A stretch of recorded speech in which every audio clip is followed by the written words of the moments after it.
Yo yo yo, salam perhubungan luar biasa. Halo teman-teman, para pejuang sekolah kedinasan, bertemu lagi bersama saya Putra di channel Putra Perhubungan. Konten sederhana namun penuh makna. Baik teman-teman, di video kali ini kita akan bahas mengenai materi psikotes dalam menghadapi tes di sekolah kedinasan. Dan perlu kalian ketahui bahwa dalam menghadapi tes psikotes di sekolah kedinasan ada 3 materi yang harus kalian kuasai. Yang pertama yaitu materi tes kecerdasan, yang kedua tes kecermatan, dan yang ketiga adalah tes kepribadian. Dan khusus di video kali ini kita akan bahas mengenai tes kecerdasan dulu ya teman-teman, dalam menghadapi tes psikotes di sekolah kedinasan. Tapi sebelum lanjut, di sini kakak ingin menawarkan kepada kalian untuk bisa bergabung bersama kakak dalam mengikuti kelas psikotes dan wawancara sekolah kedinasan Kementerian Perhubungan dengan biaya hanya Rp250.000 saja. Dan untuk benefit yang kalian dapatkan, nanti kalian akan bisa mendapatkan 14 kali pertemuan Zoom meeting, kemudian 1 kali tryout berbasis CBT Psikotes Sekdin Kemenhub, yang ketiga tentunya materi pembelajaran, yang keempat yaitu wawancara bareng kakak dalam menghadapi tes wawancara di sekolah kedinasan, dan yang kelima adalah mengikuti grup WhatsApp kami. Jadi kalian bisa bebas dalam berkonsultasi dalam menghadapi tes psikotes dan wawancara. Pendaftarannya kalian bisa menghubungi kakak di Instagram @putraperhubungan. Baik teman-teman, jadi dalam tes kecerdasan itu ada namanya materi tes analogi verbal. Tes analogi verbal ini biasanya terdiri antara 30-40 soal. Di mana tujuannya yaitu untuk mengetahui atau melihat sejauh mana kandidat memahami sebab dan akibat dalam menghadapi suatu permasalahan dalam pekerjaan. Tips dan trik dalam menjawab tes analog verbal yang pertama adalah kalian dapat membypass dengan menghafal soal dan jawaban. Jadi teman-teman, intinya dalam tes analogi verbal ini kalian harus yang namanya sering-sering rutin dalam belajar, karena soal-soal yang keluar dalam sinonim, antonim, analogi itu relatif sama dari tahun ke tahun ya. Kemudian tips yang kedua yaitu lompati soal yang belum bisa kalian jawab menuju ke soal berikutnya. Jangan terpaku terlalu lama karena waktu akan selalu berjalan ya. Oke teman-teman, kita langsung menuju ke contoh soal ya, dimana kita bahas dulu mengenai soal sinonim. Nah, untuk yang pertama yaitu advance. Nah, advance sinonimnya adalah A. Memajukan, B. Memundurkan, C. Keuntungan, D. Nasihat, E. Kabar. Kira-kira mana nih teman-teman? Jadi jawaban yang benar adalah untuk sinonim dari kata advance adalah memajukan.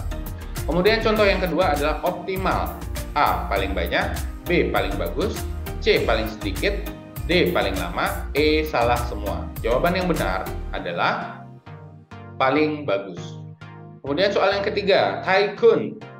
Sinonim dari kata tycoon adalah A. Badai, B. Hartawan, C. Lalim, D. Mengetik, E. Baru. Jawaban yang benar adalah hartawan. Soal yang keempat yaitu coverage. Sinonimnya adalah A. Ulasan, B. Ulasan, C. Ulas, D. Menutupi, E. Tutup. Jawaban yang benar adalah A. Ulasan. Soal yang kelima yaitu fit. Sinonimnya adalah A. Kaki, B. Memasang, C. Pantas, D. Tangkas, E. Takdir. Sinonim dari kata fit adalah pantas. Kemudian kita masuk menuju contoh soal antonim. Nah, di sini ada kata hitam. Lawannya tentu saja A. Putih, B. Merah, C. Hijau, D. Biru, E. Coklat. Tentu saja jawabannya adalah putih. Contoh yang kedua yaitu kurus pendek. Lawan katanya adalah A. Kurus tinggi, B. Gemuk pendek, C. Kurus pendek, D. Gemuk tinggi, E. Gemuk. Jawabannya yang benar adalah D. Gemuk tinggi. Soal berikutnya yaitu fluktuatif. Antonimnya adalah A. Vila, B. Flat, C. Naik turun, D. Baik, E. Cepat. Jadi fluktuatif itu sinonimnya adalah naik turun ya teman-teman ya. Jadi kalau yang tidak naik turun tentu saja jawabannya adalah flat. Kemudian menikung. Antonimnya adalah A. Membelokkan, B. Meneruskan, C. Meluruskan, D. Menembus, E. Menghujam. Nah, di sini ada dua nih ya, antara meneruskan dan meluruskan. Dan tentu saja jawabannya adalah C. Meluruskan. Soal kelima, menangkis. Antonimnya adalah A. Menangkap, B. Mengait, C. Menangkal, D. Mencoba, E. Merekatkan. Jawaban dari antonim menangkis adalah A. Menangkap. Kemudian kita masuk menuju ke soal analogi. Yang pertama yaitu piano organ. Nah, di sini ada kata buku, soto, parang, kayu, pensil, pulpen, kacamata, buku. Jawaban yang benar adalah pensil, pulpen. Karena kenapa? Di sini piano dan organ adalah salah satu dari jenis alat musik. Dan di sini pensil dan pulpen adalah salah satu dari jenis alat tulis, ya teman-teman ya. Kemudian yang kedua yaitu termometer, kuman. A. Kendaraan, becak. B. Klimaks, drama. C. Kacamata pohon. D. Pena penghapus. Nah, mana nih jawabannya yang benar? Jadi teman-teman, jawaban yang benar adalah C. Kacamata pohon. Kenapa? Karena termometer ini untuk melihat kuman, ya, dan kacamata untuk melihat pohon. Kemudian kita masuk ke soal berikutnya, gambar ilustrator, ya. Ada A. Lagu, komponis. B. Bola, sepak bola. C. Musik, penyanyi. D. Pena, pelukis. Jawaban yang benar adalah A. Lagu dihasilkan oleh komponis. Gambar dihasilkan oleh ilustrator. Kemudian soal yang keempat, orang pemuda. A. Kendaraan, sepeda. B. Musuh, selimut. C. Umum, pekerjaan. D. Biang, ragi. Nah, jawaban yang benar adalah A. Kendaraan, sepeda. Karena sepeda termasuk dari jenis kendaraan dan pemuda termasuk dalam kategori orang, ya.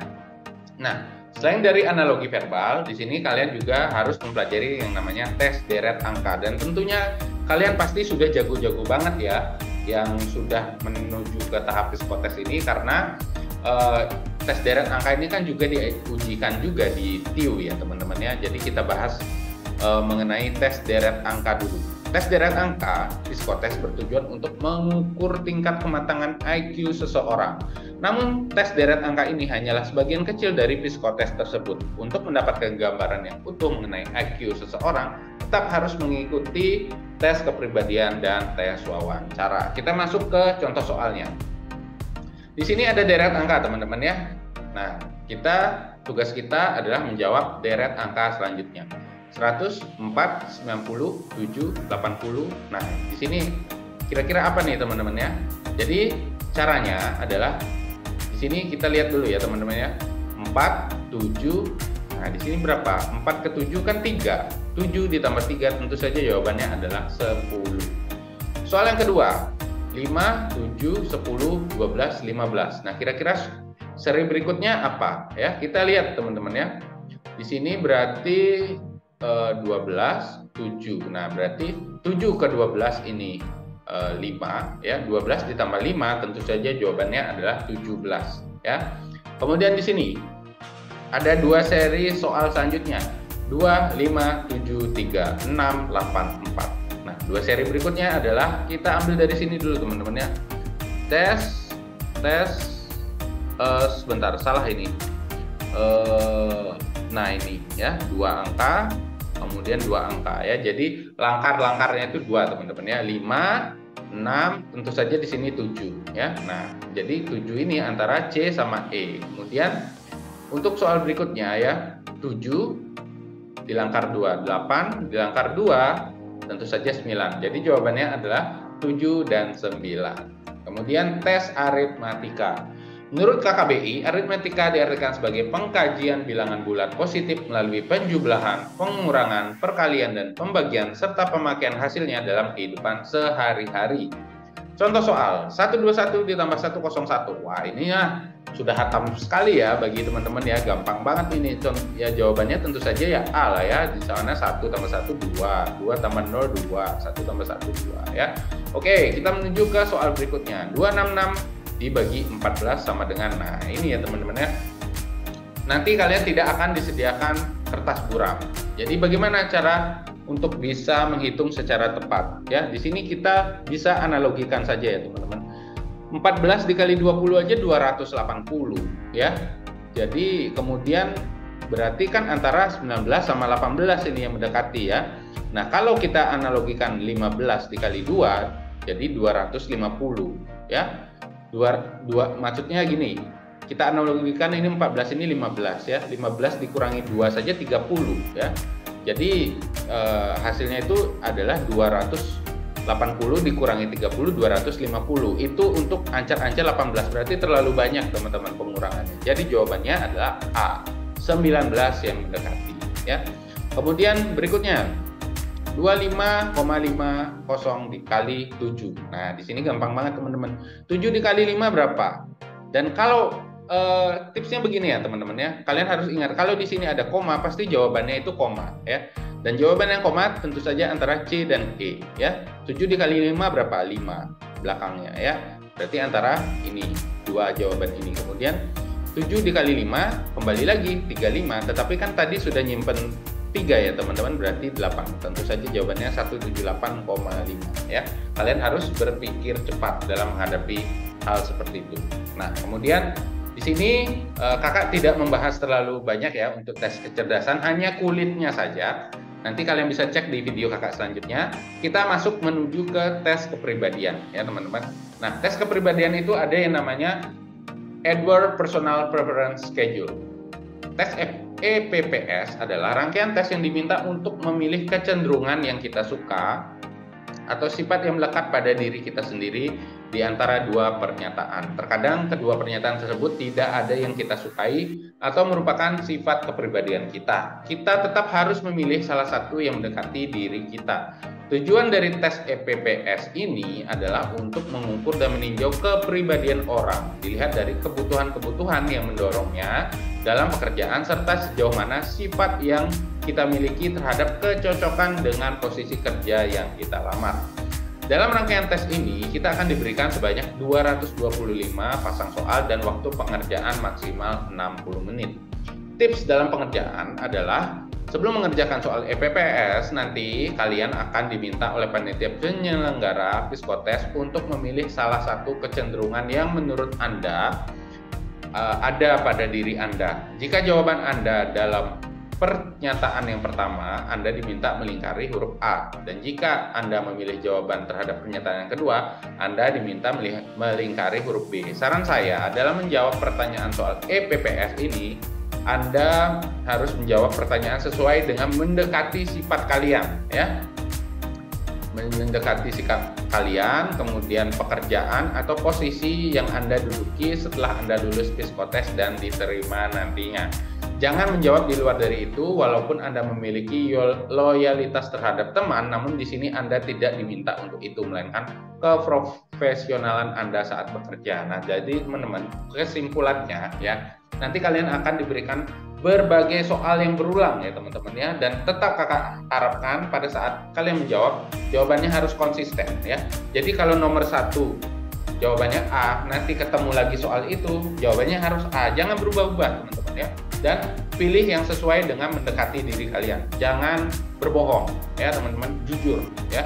Tetapi kejujuran kalian haruslah ada dasarnya. Dasarnya adalah sesuatu yang bersifat keprofesionalan dalam bekerja ya. Kita langsung menuju ke contoh soalnya ya. Nah, soal yang pertama yaitu saya suka menolong teman jika terjadi masalah. Saya senang melakukan pekerjaan yang sama hingga selesai. Jadi jawaban yang bisa kalian pilih adalah yang B, karena ini menyangkut dengan pekerjaan. Kemudian soal yang kedua, saya senang dianggap pintar oleh orang lain. Saya senang merapikan barang-barang yang berantakan. Tentu saja jawabannya yang menyangkut pekerjaan adalah yang pernyataan kedua. Kemudian saya suka tampil di atas panggung. Saya lebih baik dibenci karena berkata jujur. Jawaban yang benar adalah berkata jujur, karena masuk dalam kepribadian yang jujur ya, orang yang berintegritas yang akan dipilih teman-teman ya. Jadi jawaban yang terbaik dari dua pernyataan ini tentu saja yang kedua. Kemudian saya orang yang pekerja keras. Saya senang bersedekah saat ada rezeki lebih. Jadi jawaban yang paling benar menurut kakak adalah jawaban yang pertama, karena di sini menyangkut pekerjaan ya. Jadi seperti itu ya teman-teman untuk contoh soal EPPS ini ya. Tidak ada masalah dalam hal berpikir, tetapi kalian harus jawab yang mendekati dengan pekerjaan atau keprofesionalan. Kemudian yang kedua harus konsisten, karena soal tersebut akan ditanyakan secara berulang-ulang kali. Jangan sampai berubah-ubah ya. Dan untuk lebih lanjutnya silakan kalian bisa gabung lagi bareng kakak ya untuk mengikuti yang namanya tes psikotes dan wawancara di sekolah kedinasan. Cukup kalian bisa daftar dengan menghubungi Instagram kakak @putraperhubungan. Baik teman-teman, demikian dulu untuk video kali ini. Mohon dukungannya untuk like dan komen supaya channel ini bisa berkembang dan memberikan manfaat bagi teman-teman yang membutuhkan. Akhir kata kakak pamit, sampai jumpa di video selanjutnya.